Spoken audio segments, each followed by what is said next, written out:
What's up, people? Welcome back to the Performance Playbook podcast. Today we've got Jesus Oliveira, my boy. How we doing?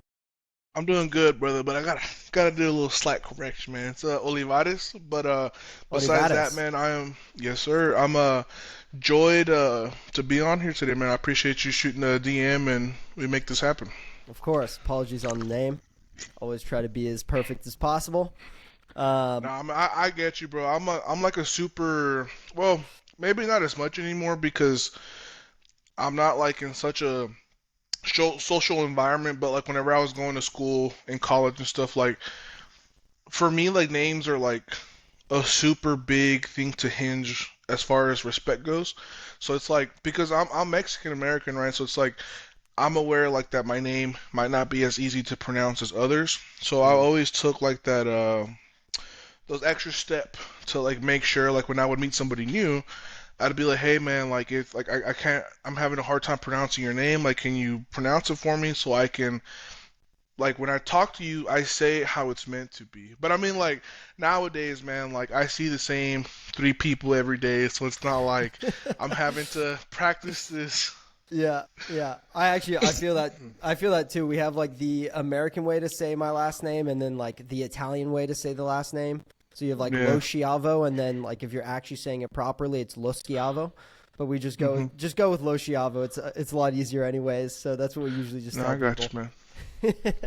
With that being said, I've been super excited just from like when I found your page. Again, like I try to bring on people that inspire me and just show like what true human potential is. And I feel like you really exude that in such a dope way. Can you just kind of give us a quick summary of who you are and what you do? Yeah, for sure, man. So, like introduction, right? So my name is Jesus Olivares. I am currently a three-time IPF super heavyweight world champion. I currently have the all-time total world record in a raw powerlifting, right? Because when you get into powerlifting, like there's a bunch of little different federations, like, but the most bona fide, like official one that is like the closest level that you can get to like anything comparable to the Olympics is the IPF, right? Excuse me about that. Like we literally just got inducted into the World Games last year, Mm, so we're powerlifting's classic raw powerlifting is about to make its debut in 2025, right? Um, so three-time world champion. I have the all-time world record total in sleeves at 2,541 pounds. Uh, I was the first man to ever squat over 1,000, bench six, and deadlift over nine in a single meet raw. Uh, I don't know, man. I don't really think too hard about like the accolades, right? It's just yeah. when you're an athlete, like you don't think about what you've done. You're always in the process of thinking what you got to do next. But yeah, man. Aside from that, like I've been competing in powerlifting for since 2019. Well, seriously in powerlifting since 2019.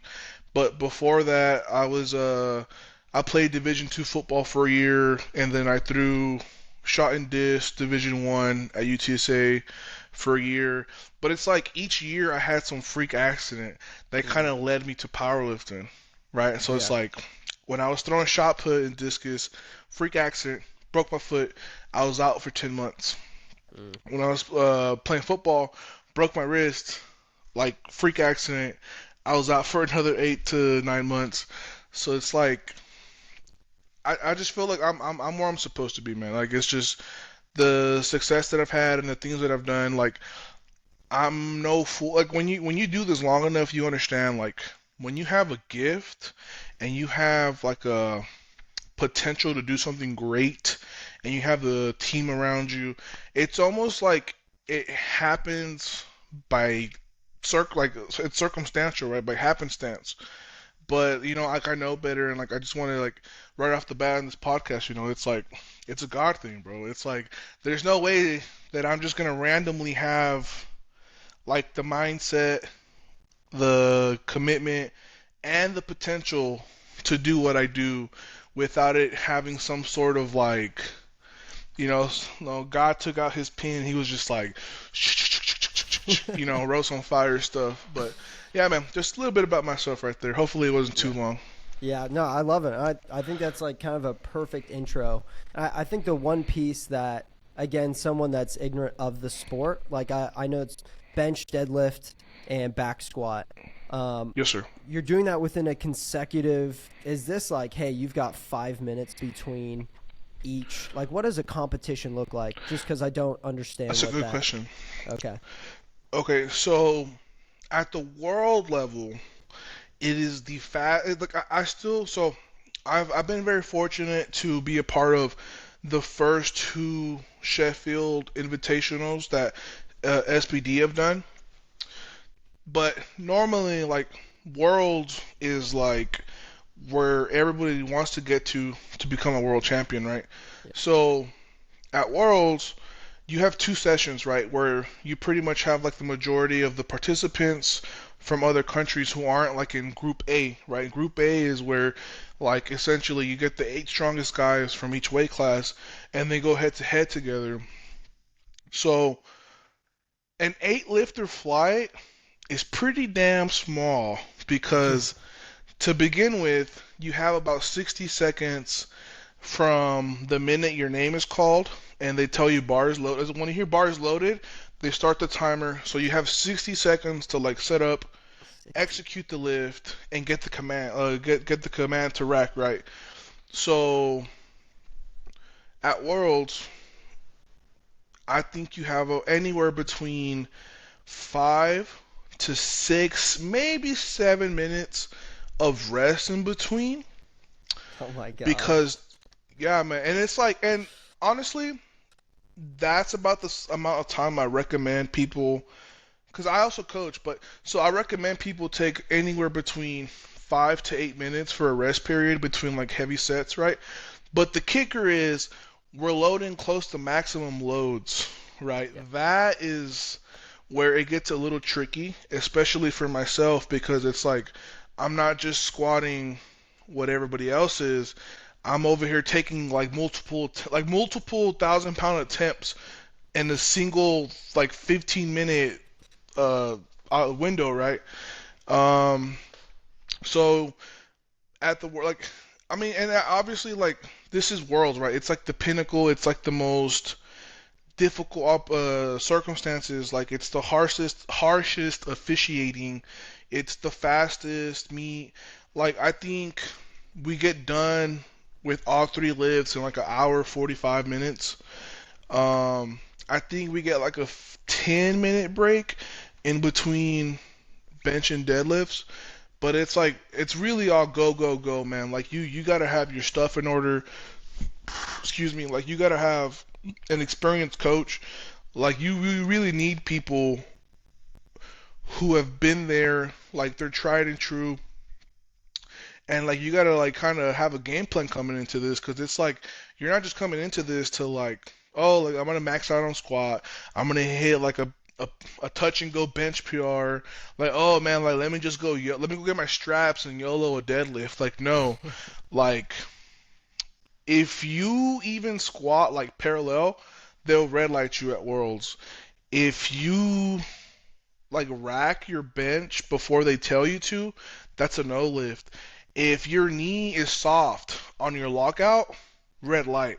So it's like it's a very it's it's simple when you're looking from the outside in, but it's like once you've like kind of gone through the ringer and like you understand the level that you have to execute at, then it's like okay, like this isn't just a back squat or a bench or a deadlift. Like no, like there's certain standards that you have to like essentially try to replicate in training and be as close to comp specificity as possible so that way when it's time to go and perform and you got to go compete when it matters, you're just you're just executing, right? Like this is basic like athlete lingo 101. It's like when you want to get to the highest level, like you got to see, okay, what's the standard you got to compete at? What's the officiating like? Like what are the rules? Like what's gonna get you disqualified? Like what do you need to do to be undeniable? So it's like it's kind of a similar thing, right? But it's like I will say I think what is helping powerlifting grow is like the simplicity of it. Like, yeah, like I'm making it sound like it's like something pretty intense, which it can be at the highest level, just like anything. But you can do a squat bench deadlift at any gym, commercial gym, powerlifting gym, like shoot, like you can even go to a CrossFit gym, and the only thing you'll be missing is like a bench, maybe. But like if you have a rack, a bar, and some plates, like you're good to go, man. So, but I mean, yeah, powerlifting is getting up there, man. I think.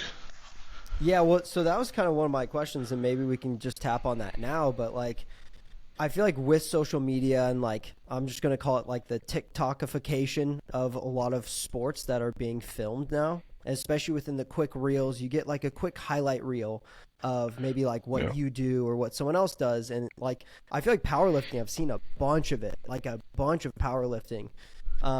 Do you find that to actually be kind of like a net positive for the sport, or do you actually see some kind of bigger negatives within that Hmm. overall? Maybe we could That's start a on the good question. positives. So I think just like anything in life, man, you're gonna have with an abundance of pros also come an abundance of cons, right? So I guess we'll go over the pros first. With the pros, we are seeing it's kind of hard to say, man, because powerlifting is an old sport, but it's a niche sport. So, but I know a few of the guys who are at the high level, highest level, and I feel like we're kind of starting to see what human potential really is because you're starting to have athletes who could have been like Division 1 caliber athletes in other sports transfer over to powerlifting for whatever circumstance, right? Like you have myself, right? Like we let's just talk about myself. Like I was a Division 1 athlete who had experienced a freak accident that removed me from that environment, and just because I needed something to fuel like my competitive ambition and like pour into, I kind of found my way into powerlifting because I'm in Texas. I powerlifted in high school and I've always been kind of strong. So like I YouTube Googled and I was like, oh shit, like there's powerlifting for adults. Like another one that you might know is Russell Orhe. Like he played 1 year at Texas Tech, Division 1 football. Like one of my other teammates, his name is Delaney Wallace. Like he played Division 2 football. Like he had a hell of a career. Like you're starting to see like established athletes in other sports like kind of find their way into powerlifting, and you're starting to see like some of these kids. Like there's a few kids that I can think off the top of my head. I'm like, man, like why aren't you playing football? Like you look like someone would offer you like just by the way you look, man. Um, but that's just not where their passion is, right? And I think that's where the TikTokification comes into effect, right? Like it's giving opportunities and allowing people to imagine different routes. Because I come from a town, I'm come from an oil field town in Texas, man. There's only two things to do out there once you graduate high school. Like you're either gonna go work the fields, or you get lucky enough to get a scholarship and make it out and go play ball for a few years, get a degree, and then you go wherever you go from that. With social media now and like all these other routes, it's like you're starting to see these doors open, right? Which I think that's a good thing.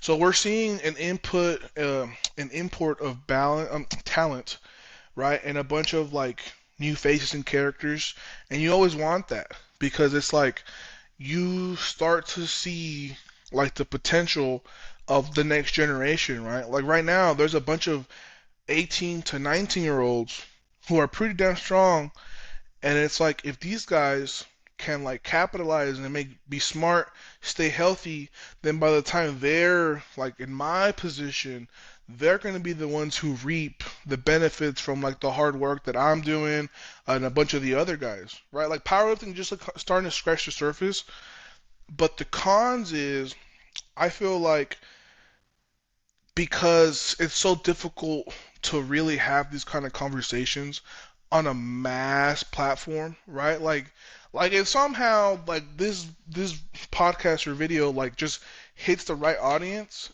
like we're talking about informative stuff here, right? Like this is like behind the scenes kind of thing. Like this isn't like deadlift bar straps, pound plates kind of thing, right? And that's kind of where you start to see the negative aspect of powerlifting popping off is because it's like teaching, I think, like the wrong things, right? Like it's like making people think like, oh, like powerlifting is full of like cringe kids, like it's nothing but a bunch of dweebs, like these people don't even compete to comp standard, excuse me, and etc. Right? Which I mean, like in retrospect, like it's really not that bad of a thing because it's like intuitively, like if you can just kind of hook somebody's curiosity, then I feel like the people who have that same competitive drive will always find their way to the same path, right? The people who dream about becoming a world champion always find their way to wherever their goals are going to be accomplished. So, like, let's say, like, you have this 17-year-old kid. He gets hooked on powerlifting and he starts ego lifting with, like, wrong technique, all the wrong things. But then he starts to notice, like, okay, I'm not really progressing anymore. Like, I want to be taken more seriously. I want to be a legitimate competitor.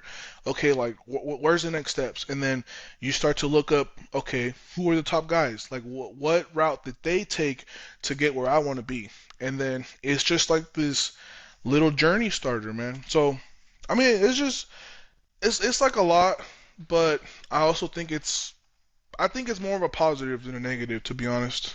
Yeah, I feel like the one piece that would be the negative to someone that's kind of been within the sport would be like losing the purity. I'm doing that in air Hmm. quotes for people listening because it's like, Yeah. so you could try to keep the purity of like bodybuilding too, right? And there's so many people like diving into that, but at the same time, it's like you want people to join the sport so you can have more interest and have more competitions, and so it actually just brings in more like love of that sport. That kind of makes me think about something. So it's like you see a bunch of influencers train like a bodybuilder, pose like bodybuilders for content, but they don't compete. And I Mm. think it's the same thing with powerlifting where it's like you see a bunch of people like either do a squat bench or deadlift for interaction, but they don't compete. So it's like would that be considered the impure aspect, right? Because it's like there's like this running joke, right, in powerlifting where it's like you're not a real powerlifter until you compete in a meet. Which I mean, I can see both sides, right? Because it's like in essence, powerlifting is a practice. It Yeah. is a training style. So it's like nowhere you don't have like it's not a requirement to compete to execute a style, you know? Um, but yeah, man, it's crazy how social media has kind of become like this thing, you know. And I mean, like people like myself, it's like I'm not just an athlete, you know. Like I've learned how to work it as a tool, so it's like I've also been like reaping some of the benefits, right? But it's like, man, like it's just at the core being of who I am, like I'm always an athlete first, and then everything else comes later. Yeah. Yeah, 100%. I think I would buy into that too, but it's like doing jujitsu, like not everyone wants to compete, but like learning that way of life and kind of finding those friends. But you do see those videos of someone just doing a deadlift, and like you don't see the after of them like blowing out their back, or they probably cut the part to where it's like they get hurt, and so it's like you want to just make sure people are probably doing it in the safest way possible. Like I could say the Yeah. same thing with like the death diving. I don't know if you've seen any of that, where people just jump off cliffs and eat shit. You're like, all right, well, Oh like it's gosh. cool. It's a different, yeah, it's like a different way of diving and doing what we do, but you're skewing it to where it's like you're not doing it with form and like this proper way of doing it. But at the same time, it's like, dude, they're enjoying themselves. They're having fun. There's events. So who's in the wrong? And it's just kind of it's hard to say what's right or wrong unless you are solely doing it just for like a video. It kind of gets Yeah. it kind of gets convoluted. Yeah. One thing I did want to talk about, speaking about social media, because I'm going through your stuff and kind of eating on your advice, your knowledge, and there's a lot of like motivational stuff that you like to post. And there's this quote, and I right here, it's who can push the hardest and stay the healthiest for the longest amount of time. And I'm paraphrasing, but Hmm. that quote is so interesting because it's so true for so many sports. Like that's not Yeah. just like a powerlifting thing, but for powerlifting, when I watch you guys do what you do, it's baffling to me to last that long. Like to be able to like push through a sport to where it's like, you specifically have 1,000 pounds on your back. And so being able to maintain your health at the same time seems like it's super hard. So can you kind of elaborate on how do you make that a possibility? Yeah, man. So I'm very fortunate. So I've been seriously competing since 2019. I've been very fortunate for the last 2.5 years to kind of actually like have the ability to prioritize my training. Because for the first 2 years, I was working manual job, like manual labor, um, and stuff like that. So it's like I understand the struggle that a lot of people face. But for me, I always had which is weird because nobody ever told me this. Like nobody ever told me like, "Hey, Jesus, if you want to do what you want to do and be the best at it, like you have to like essentially turn this into your job." But I always had like this feeling in my heart that if I wanted to maximize my potential, I needed this to be like my main thing. So, and I think that's helped me a lot because essentially like I work from home and so first thing I do in the morning is just like I'll have like my 16 ounces of orange juice. I'll do a serving of Greek yogurt, shake that up, eat a bagel. I'll do a little bit of work, head to the gym. I'm at the gym for 2 to 3 hours. I do what I gotta do. I come home, I eat again. Like I've essentially managed to like have a routine of a professional athlete, right? Um, which I would consider myself as one. So it's like I think that plays a big role in it. And then number two, I I so like I mentioned earlier, like I've had two mildly serious injuries earlier in my life, right? I had a foot in broke my foot, had foot surgery, broke my wrist, had wrist surgery.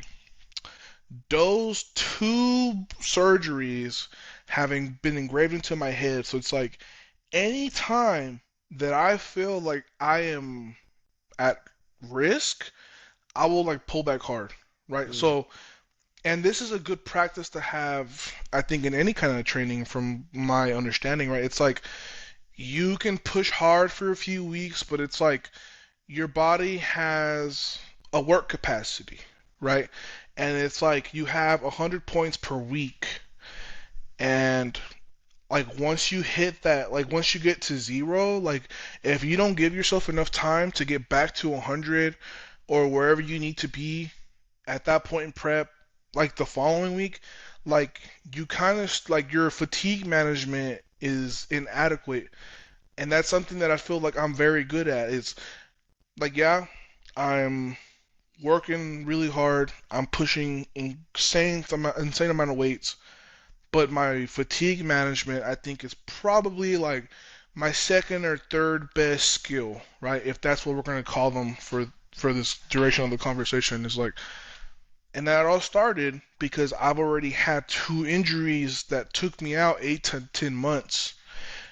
And it's like powerlifting is a sport where like if you can't really like train for that long, like you're kind of like people are gonna catch up to you, and essentially like maybe the roles get reversed. Where like now you're like, so it's like you kind of have to think of it that way. Like think big picture. Like okay, like let's say I'm going to like good example is on Monday.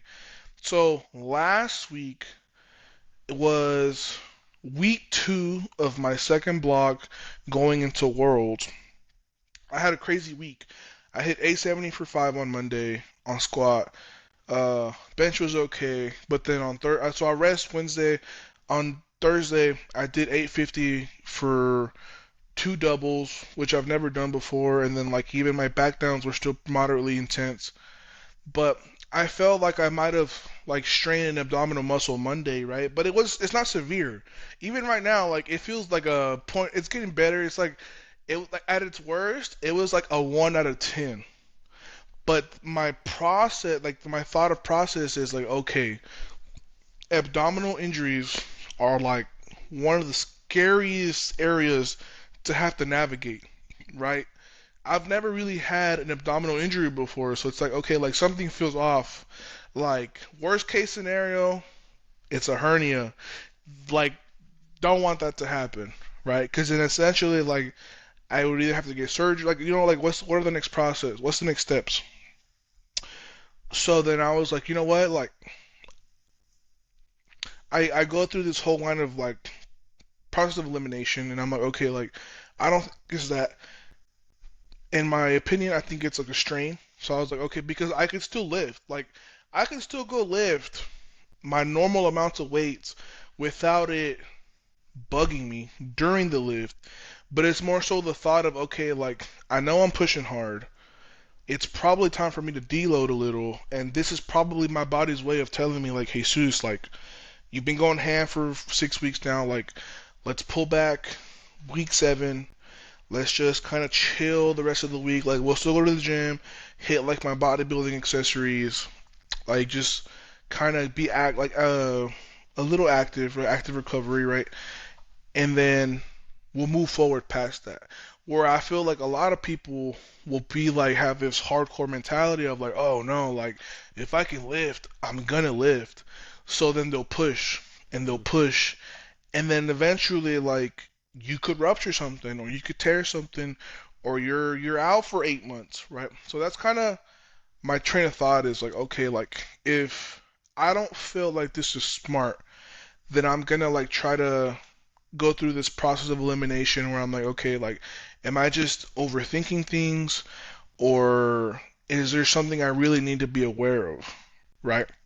So it's like I think that's probably my biggest, like the biggest reason as to why I've been able to stay healthy. I mean, I did get hurt in 2022 going into my second Worlds.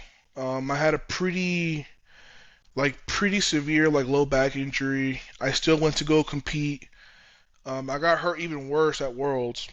Like, and that took me like let me see. Worlds was in June. I didn't start till like maybe October. So it was like 3 to 4 months of rehab, right?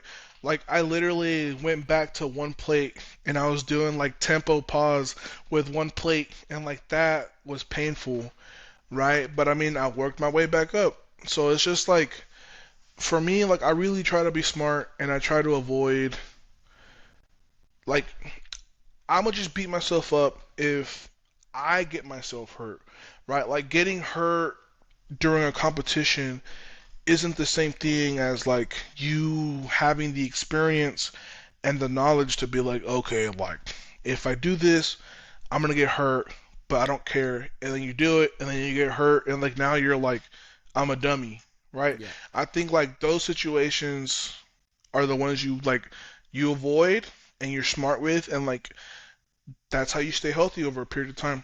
Yeah.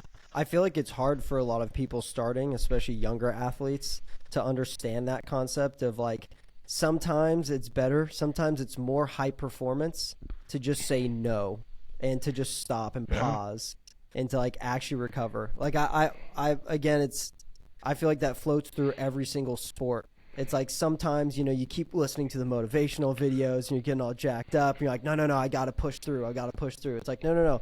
Like depleting yourself to 0 out of 100 will ruin you, or it'll break you at some point. Like at some time within your, cycles of training, like there has to be relaxation because your body needs to actually like get back to its like equilibrium. Yeah. So with that then, so you had a back injury. And again, it's like I start to think about your sport and the amount of weight that you push absolutely baffles me. And so like trying to keep your body in the right state all the time has to be so hard. Are you just running through a lot of like accessory movements? Like bench, I'm thinking like got to work on like external rotation, back squat, right? Like spinal erectors, you're trying to make that low back as strong as possible because it's taking so much load. Like, are you doing stuff with your hips, your shoulders, deadlift? Like, So this is like also like another bit of a running joke, but it's like when people ask like, how do you get better at squatting? And it's like the funniest yet most true response is just squat more. Right. Now, so but the catch is it's like obviously like you don't want to overdo it. Um so these heavy compound movements are essentially full body exercises. So it's like you're working the muscles that need to be strong for the movement within the movement, right? Now, you can, what's the word?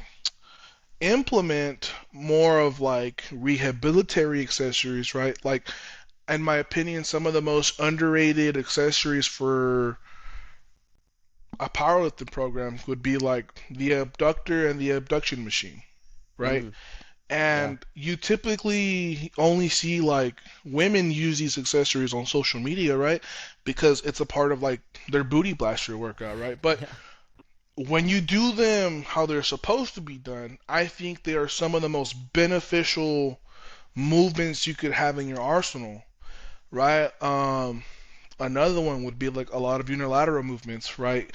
When you can implement like control, tempo, like not necessarily push like heavy weight, but it's like if you can have like a 10 or 20 pound kettlebell and you're doing like perfect full body control single leg RDLs mm, or even like knee raises, right? Where you're having to kind of support yourself on one leg and you're working your core, you're working your hips, you're working mobility. Like you're hitting the head on so many little different things within like two or three accessories, mm, right?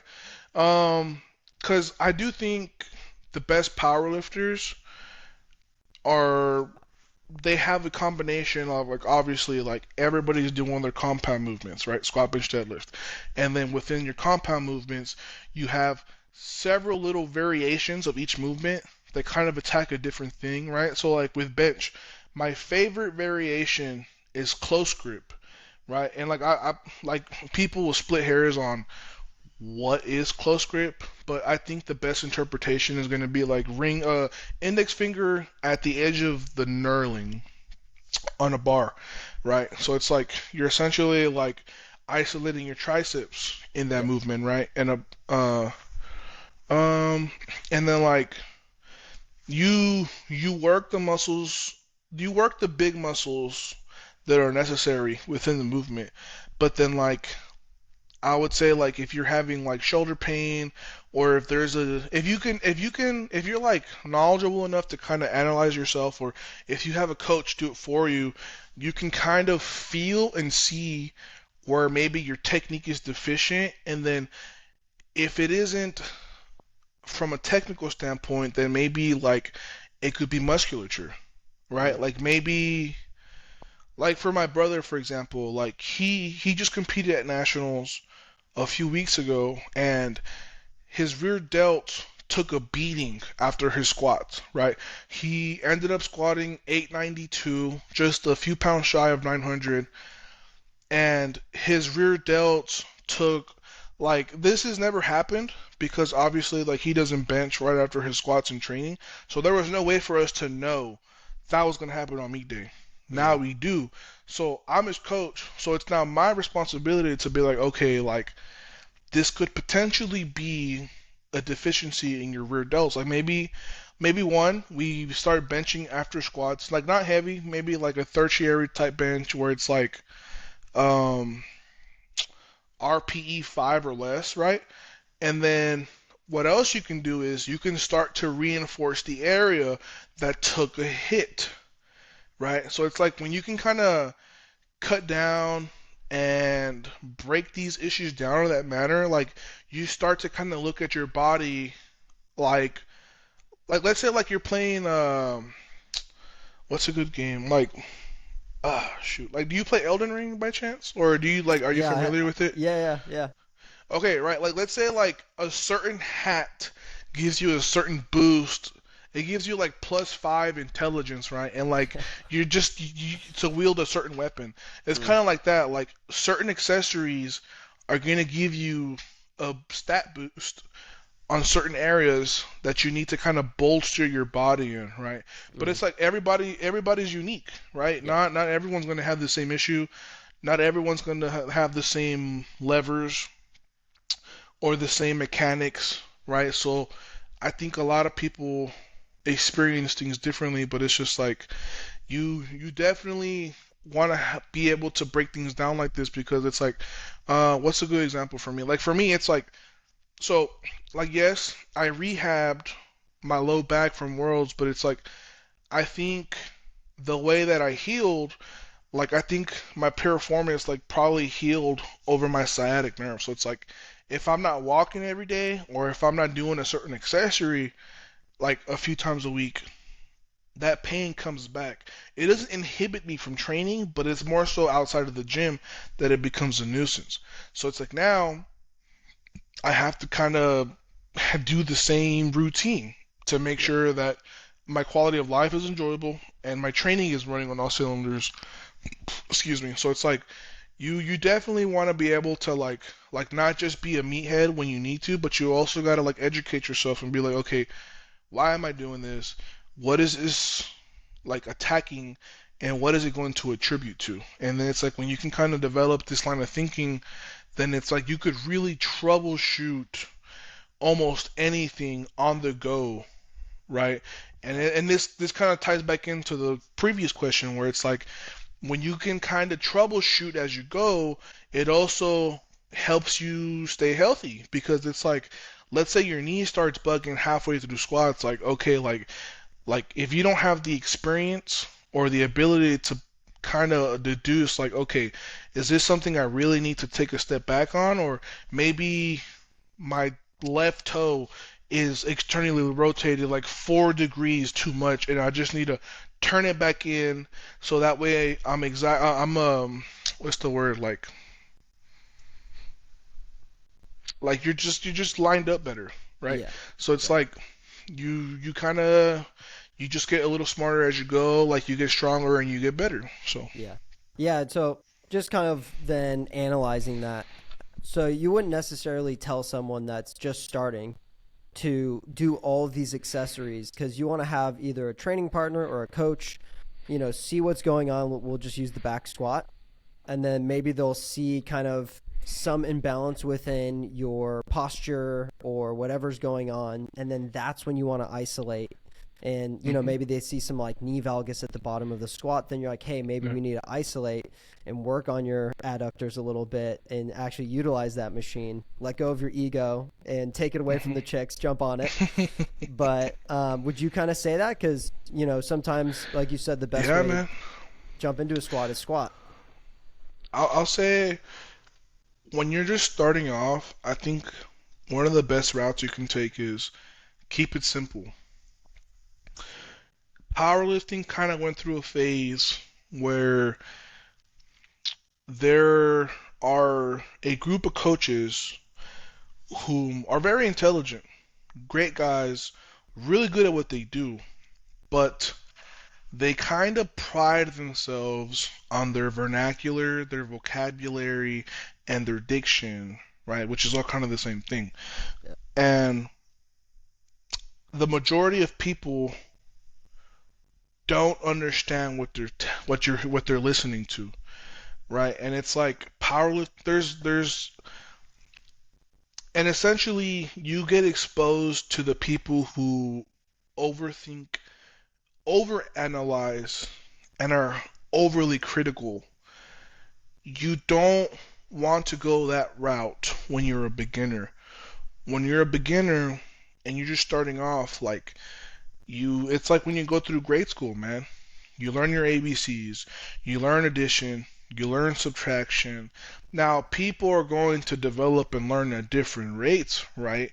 So at maybe at one point, that's exactly what you need. It's like maybe you just kind of find yourself in that niche where you just resonate at a deeper level with that philosophy and that way of thinking. But I've come to learn that to be the best, and almost everybody at the best is they're always in that middle ground between like being a meathead and like understanding what they're doing at like a very sharp, minute detail, right? Because I can tell you, Brando, like I have learned more about the human body, about like biomechanics, about like nutrition outside of school. Like I didn't get my undergrad degree, but I went to college for like 3 years, and it's like I learned more in the pursuit of my goals and educating myself because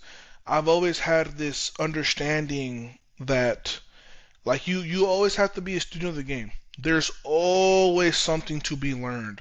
Always. Because the minute that you feel like you know everything, the minute that you feel like you've beat the game is like when you kind of need to look at yourself in the mirror and be like, okay, like what am I doing here, right? Because it's like if you're no longer a student of the game, like you kind of start to fall back on your heels, right? Like you lose that momentum, in my opinion, right? That's just my opinion. Um, so it's like take your time with it, man. Like don't everybody wants to be the best at the beginning and never ever works like that, right? Like and even then the people who are talented and this is why you paraphrase my quote, right? So the flip side of that quote is it's also meant to inspire the people who aren't as gifted yet also have the potential to eventually beat those talented guys, right? Because it's always the people who have trained the smartest, trained the longest, and have just been the healthiest, right? Those people stack up bricks on bricks on bricks, and before you know it, like somebody might have been gifted a castle, but because they were gifted a castle, they never learned how to appreciate the servants. They never learned how to appreciate their knights, their guards, and they're just living life carefree, right? To whereas somebody who had to build their kingdom brick by brick by brick, they understand every intricate detail of what it requires to manage a castle or a kingdom, right? And so it's like yeah, like that's really more like that quote right there, it's like it's so multifaceted because it's like it's a derivative of one of my friends. He told me this a long time ago, and he told me the strongest version of yourself is always the healthiest. So what do you do to stay healthy, right? And it's like you train smart, you train diligent. So it's like when you kind of combine those two, like that's what you get. It's like it's I have to go back and read what I said to say it word for word, but Yeah. that's the nature of it, right? It's like there are so many, not a lot. There's a few people who are born with this talent, but for whatever reason, it's like I'm more susceptible to put my money on somebody who is not as talented, but they're more committed. They're like obsessed. They want to learn. They ask the right questions. Like they're willing to submit themselves under somebody who is like proven. And it's like on the other hand, like those guys aren't so willing to adapt, right? Because times change, your priorities change, your life changes. Like you're not always going to be that hotshot 19, 20-year old who's on top of the world, who's cocky and like what like no, like that's not how it works, man. Like if you never have to go through a trial or tribulation, like you'll never know what you can really how to come back from that, man. Like that's a big skill. Like a lot of people and I think this is where people get burned out is like they're on this super linear, like fast trajectory. They develop fast, but then they get hurt because it's like when you get strong super fast, like maybe something's not like something just gives, right? Like you're not taking the necessary precautions like in the gym. Like you're not strengthening those muscles that you need to support your joints, right? Or whatever the reason. You're not eating right, you're not sleeping right. Something gives. Something always gives when you're not attentive to the things that matter. So, but then you have this other guy who maybe started off later in life. Like maybe they started going to the gym when they were in their 20s, whereas the other guy, they've been training since they were 15. They were like pushing weights during puberty, so it was like they just had like this boost in development, right? Excuse me. And then, but this hotshot guy, they get hurt and they don't know how to come back from it because they're always used to being at the top. They never wanted to reach out to anybody for help. So they're kind of spinning their wheels in mud. To whereas the other guy is like, nah, he's chopping it up with all these guys who are where he wants to be. He's YouTubing it. He's watching his food. He's getting 8 hours of sleep and like he's meditating. He's envisioning his goals and it's like he's staying healthy. Like before you know it, 3 years from now, like you're gonna see a change in dynamic. And it's like a lot of people just want to attribute my success to like being gifted, but it's like no, like I remember competing against guys who were bigger than me in high school. Uh, like I was a freshman, sophomore, like having to like strap up with like seniors and juniors in high school. Like in college, I was a true freshman competing against like fifth year seniors. So it's like I've always understood the dichotomy of like having to compete against bigger, faster, and stronger. So it's like I took those principles of understanding that there was a process to undergo through. So it's like when now I'm the older, bigger, stronger guy, it's like I still take these things with me, right? But it's like it took me time to develop into what people see, right? Like I went to this event in LA last year where this guy came up to me and he was like, "Bro, like you just came out of nowhere." And I'm like, "No, I didn't. Like I've been lifting weights since I was 12. Like I've been an athlete for over half of my life. Like these things I understand very well, right? Like how to be a competitor, how to be a representative, like how to be a role model, how to carry myself, like how to conversate, how to educate myself, how to get better, how to like analyze myself, like how to be my biggest supporter but also be my harshest critic. Like these are things that I've learned and I mean obviously like I think my support team, like my family, like they've helped me learn these things, but it's like I've taken them with me, right? And it's just like no, like I didn't just come out of nowhere. Like yeah, I might have just come out of nowhere because my following started to grow, but in terms of like who Jesus was as an athlete, as a man, and as a competitor, like that's been in the works since I was born, man. It's just like the way that my mind works, my passions, my dreams, they've always been geared towards this direction. I might have not have known it when I was 5, but I remember daydreaming when I was a little kid, man. Like I used to daydream like I wanted to be a superhero. When I was playing football, my dream was to make it to the top, the NFL. When I was throwing shot and disc, I wanted to go to the Olympics. So it's like now, like obviously when I was doing powerlifting, my goal was to be a world champion. So it's like it didn't matter what I was doing, whatever I did at the time, my aspirations were always to reach the very top, right? That has been in me since I was little. And I attribute that to like just daydreaming and daydreaming of like reaching these heights, right? And obviously as you get older, you kind of have to scale them to a more realistic standard, right? It's not like I'm just gonna learn to fly, right? That'd be crazy. But yeah, man, it's just it's you gotta be smart, you gotta be diligent, you gotta be intentional, committed, because it's like yeah, like there's a bunch of cliches about like uh when you don't want to go to the gym, like you gotta be disciplined.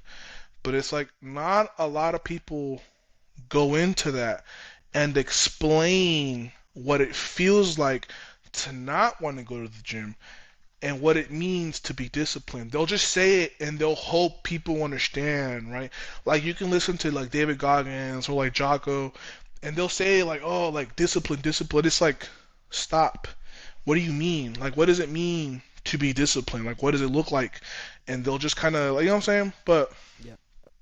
yeah, Yeah, I mean, so it's interesting again because this brings me back to one of the things I wanted to bring up is at one point you said you were living in the gym, and so it sounds like just based off of everything you've just said too, it's like you made it your dojo. Like you've learned from these mistakes and even just the process of learning inside and outside of the gym to become the world champion that you are.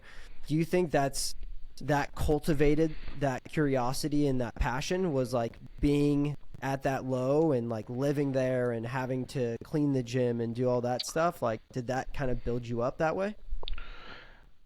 I think so because when you say that it helped me cultivate, what it brings me back to is where I learned how to accept the consequences of my decisions is like I went through, and this is like basic gym bro, right? Like every gym bro has the same origin. It's like you go through heartbreak, you get depressed, you go to the gym, and you kind of just work your way back up, right? So for me, like when I was really young, I would live with very little, what's the word? Like I could care less, honestly. Like there was I could always care less, right? And I feel like that's an inverted phrase, but for me it's true.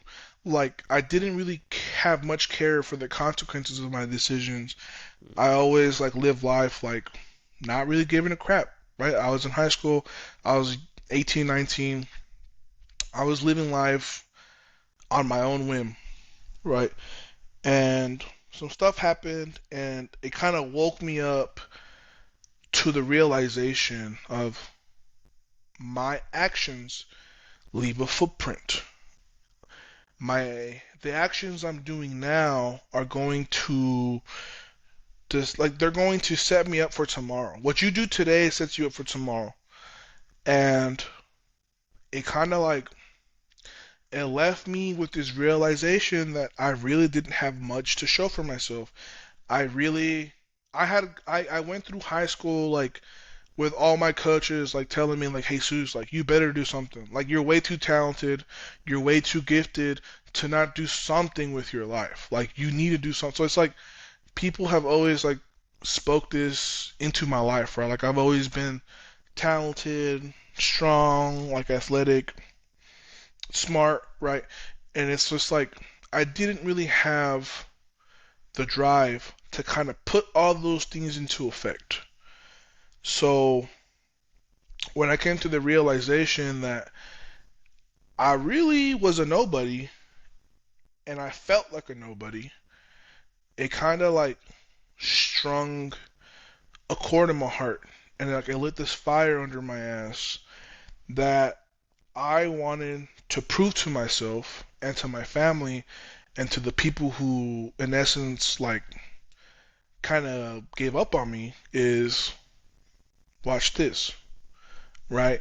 And I just kind of I don't it's weird, man. And this is where like how I mentioned earlier at the very beginning that everything that's happened to me I have to give credit to God for because every decision I've made has been like I honestly man I really just feel like I'm a leaf in the wind and the wind is like kind of carrying me to where I need to go because like when I first moved to San Antonio, man, like so I'm from Odessa, Texas, and then I'm currently living in San Antonio. Like that the weekend that I moved here, I wasn't even planning on it. I had submitted like this transfer request because I was working at Lowe's Home Goods at the time, and I submitted like this transfer like randomly, like on a whim, like, oh, let me see if they'll call me back for an interview. So me and my cousin go down for a weekend to go see my brother, and then we're there for the weekend. On the way back, Sunday morning, I'm like 3 hours away from home, right? Like I'm like a third of the way. I get a phone call, and it's like, oh, this is so and so from Lowe's. Like, are you still like looking to transfer here? And I was like, yes, because I just felt like I needed to move to kind of take the next step in my progression because it's like I felt like I needed to be in an environment where powerlifting was kind of prevalent and like Texas, San Antonio, like big powerlifting city, right? Like, cause it's like there's high school powerlifting, and like now like you have UTSA, which is like one of the premier powerlifting programs in the country. Like TSS, like that's the gym that I lived at. Like, like shout out to Wes and the TSS team because it's like if it wasn't for him like opening his doors to like just letting me stay at the gym, man, like I wasn't even staying because they do have rooms for like college kids to stay there. It's part of like kind of the recruiting thing where like, hey, like we really want you, but if you can't afford it, like we can kind of let you stay at the gym. Hmm. I was staying like on the side where they manufacture the racks, man. So it was like no insulation. Oh That boy. was I'll never forget those days, man. Like during the summer, oh my God, like I could remember like it was last month. But anyway, so it's just like there was just like this fire in my heart that I needed to commit more and more and more and more of myself to my craft, to like my goals. And it was just like when the door opened to like moving to the gym, man, like I had just got let go of at my job because and then like I was living with my brother, but I mean that's the whole thing. We don't gotta get into that.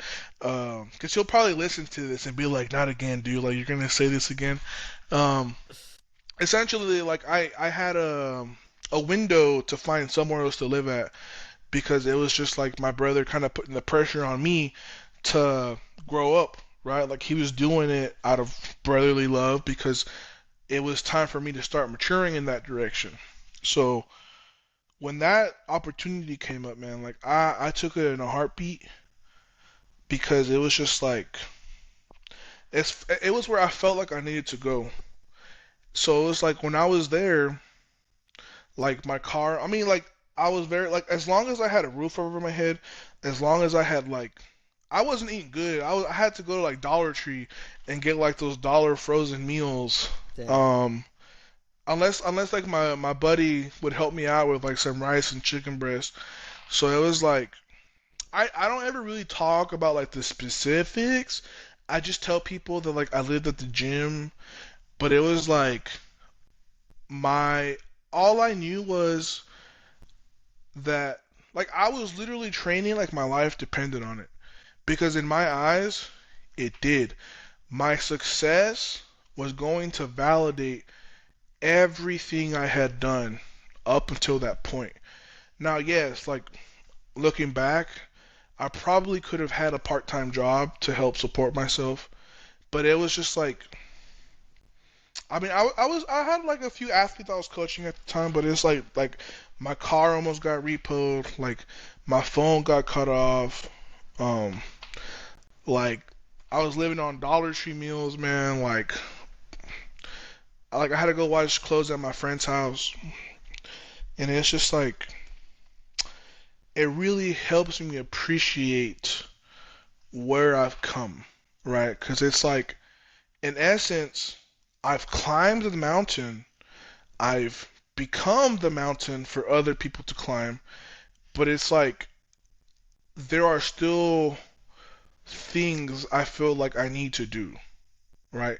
Like I think like within the next year, because I'm not a dummy, like I'm not thinking like, oh man, like I'm just gonna continue to get stronger until like I don't.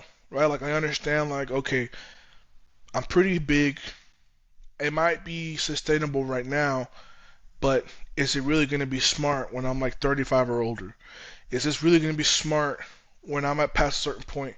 So it's like I'm kind of like trying to be smart and trying to take advantage of the opportunities that I have right now, because it's like there will come a day, man, where it's going to be somebody else's time to shine, and somebody else is going to have their story of what it took them to kind of reach their goals, man. So it's like it's definitely helped me cultivate my gratitude for the lows and the highs, because it's like honestly, man, like if I had to do it over again, like I'd probably do it the exact same way. You know, I would just put it in God's hands. I would just be like, God, like you, if this is where you want me to be, if these are the lessons you want me to learn, if these are the people you want me to be around, and if these are the things you want me to do, like then so be it.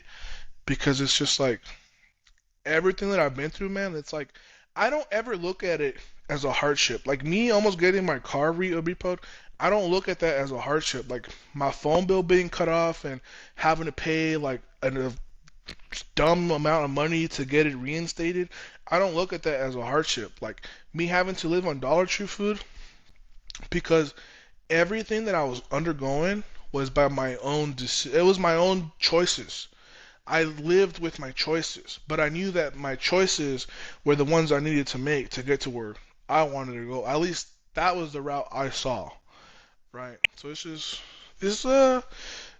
it's definitely been some stuff, man. But I mean, it's just I don't think I would have had it any other way. Yeah, it's a beautiful character arc. That's why I like to think about like all the peaks and valleys. Is like it's such a great story. If you just walked into powerlifting and became the world champion, that's it's vapid. It doesn't feel as good, and then it doesn't help other people. But you saying, hey, like I've lived on Dollar Tree and I had to live in the gym and like I had to go through suck to get to this peak. I think that's so powerful for people to kind of like really get to chew on and see like, hey, I actually might have it better than this guy. And look what he was able to achieve by just like the state of his mind. This is literally, it goes back to my first podcast I had with a friend of mine, Luis. It's the body follows the mind. Like you have such a good mind that guides you in the right way. You have a very great external source of motivation. Let that be religion and your trust in God. So just letting go of control. Like I feel like all of those things play into such a good ending, or even just the continuation of that story. I did want to touch upon this because again, you brought it up in one of your videos, and I thought it was quite important. Speaking about the mind and the motivation, you were talking about the pride in your family and lifting for your mom. Like, what does that mean? Can you kind of expand on that and how that pushes you? It gets me a little emotional just thinking about it, man. But it's just like, let me say this, like, I don't think there's a straight description I could give, but an example of it is after Sheffield this year, where I went 5 for 9 and I had like one of my like worst performances. I was holding my head high up until I ran into my family at the meet and greet, and my mom had my sister on FaceTime. And then everything just kind of opened up like a dam, and I started crying in the back. And it's just like, and I'm sure a lot of people can understand the emotions, right? But it's just like before the competition, my sister told me, dream for those who didn't have the opportunity to dream, right? And some context into this is my parents have been divorced since I was I think like 11, but there's a 7 year age gap between, so I'm the fourth out of six, and then it's the younger three and the older three.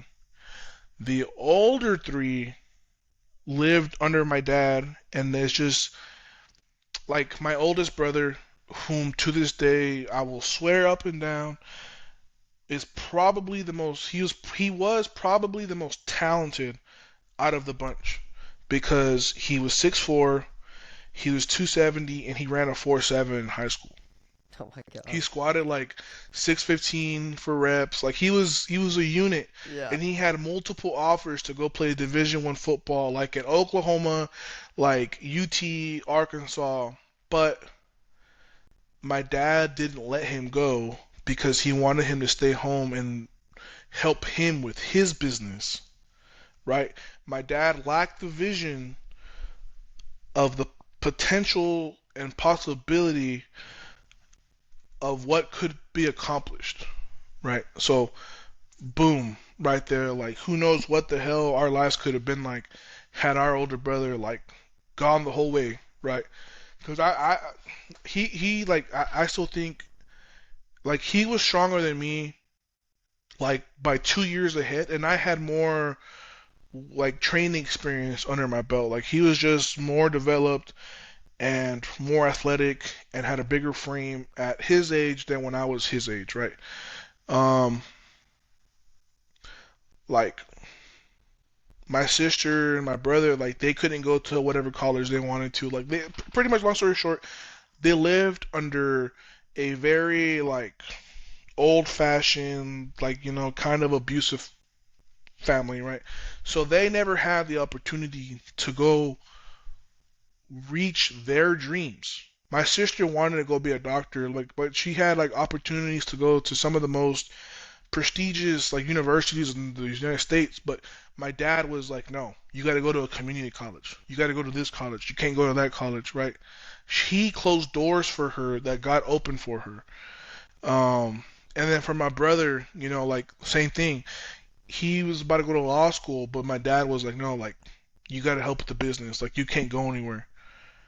So they were all talented, intelligent, gifted individuals who had opportunities ripped from them.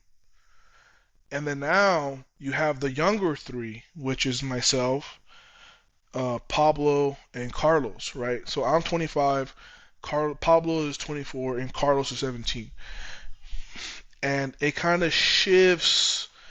And I don't. And I feel like it'd be disrespectful to say that they're living through us, but it's like we're just such a tight knit group that anybody's success we feel um synonymously, right? Like if my brother, like what I'm saying, like Yeah. we are just such a big supportive family of each other that it's just like I understand this fully.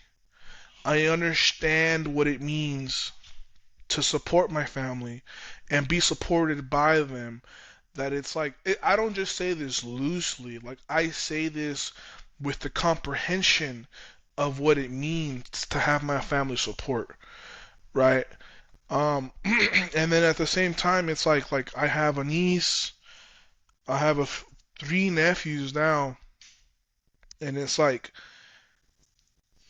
it's important for me that I stay true to my character and I stay true to whom they believe I am because it's going to help them find their passion and their drive.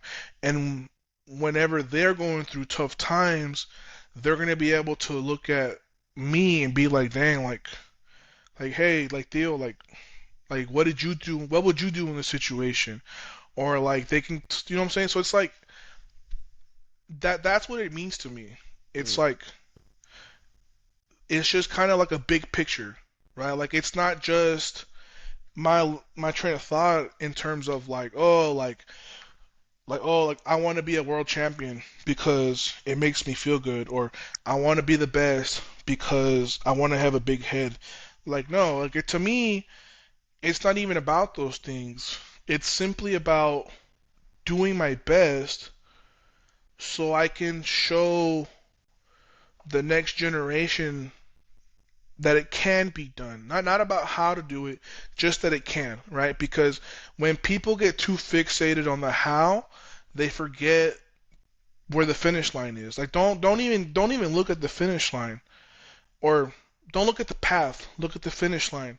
Let yourself come up with the path you need to take, because everyone is different. So it's just that's what it means to me, man. It's not to go out there and like fuel my ego or my family's ego, but it's more so about like the significance behind where we've been, the stuff we've had to go through, and just where we are continuing to head as a family. Because it's like, man, like when I tell you, man, that like the first time I flew overseas, that it was like I just remember thinking like, cause my grandmother passed away in 2017, and I just like every time I like I'm in some airport in Europe, I'm just thinking like, man, cause my grandfather crossed the border from Mexico like 60 something years ago, man, not even that long ago. Like, and it's like, man, like, did they ever think that one of their grandchildren was gonna be like representing the United States, like competing overseas, like being the best in the world? And it's just like that. That's just there's so many different ways to like kind of cut it up, man. But it's a very it's a very significant thing, I think.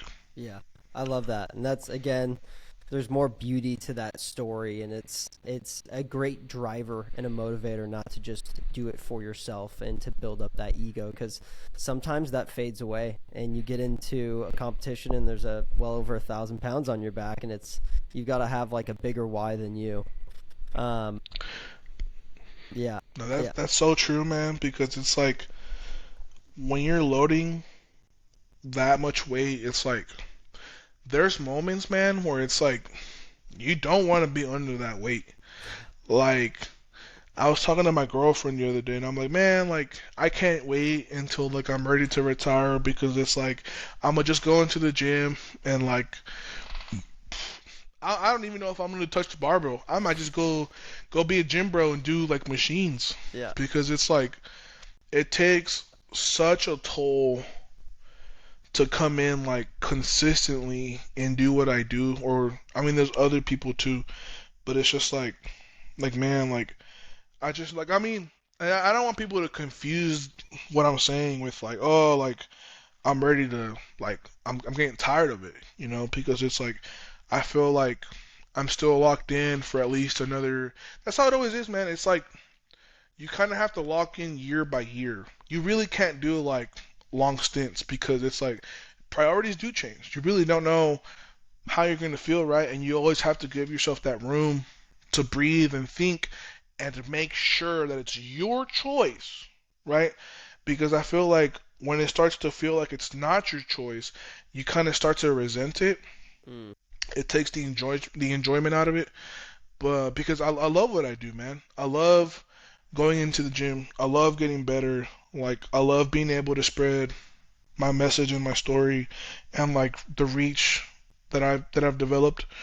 But it's like don't get me wrong, man. Like I know like there's gonna come a day, and not to be a fool to say like this is incorrect, but it's like it's just the natural progression of things, man. Like there's gonna come a day where I'm literally gonna accomplish everything I would have ever meant to accomplish, and then it's like okay, like that's when you have to be willing to grow into the next stage of life, right? Because it's like when you kind of get hung up on things, like I don't want to be that old timer who is like resentful of the next generation. Like that's not who I want to be. Like I want to be somebody who, like, let's say 15 years from now, right? I'll be 40. There's somebody up and coming. Like I want to be someone like, hey man, like Jesus, like do you got time for a conversation? Like I kind of want to pick your brain. Like what do you think? Like what do you feel? Like what would you do? Right? That's kind of the position that I would like to be um, in like the later stages of my life. But it's like, nah, man, it's just trust me, man. When I walk away from powerlifting, like I don't know if I'm ever gonna like even go up to 80%, because it's just like it takes it's very difficult, man. Like, and I don't think people understand like like it's like, bro, like I'm a natural athlete, bro. Like I'm not taking stuff that's gonna make me like more edgy and more like riled up. Like no, like even just thinking about it right now, man, like my quad is starting to kind of hurt a little, right? And it's just like, bro, like I'm just taking every opportunity and like every step and every day, and I really just try to focus on one day at a time and like try to be the best Jesus I can be today, April 3rd. You know, like what is the best version of Jesus that can go to sleep going into April 4th, right? And that's really like kind of how I try to live life. I love that. Well, I think that's a great spot to end on, and I'm excited to follow your journey and to really get to see this progression and for you to keep pushing that mountain upward. But yeah, thank you for joining. It's been absolute great time. A lot of knowledge I feel like I've been learning here, and so hopefully you guys back at home listening can kind of really learn a lot from this. So we will keep up, and thank you for joining. Yes, sir. Everyone, hope you guys have a good day, and I appreciate y'all for checking in. All right, see you guys.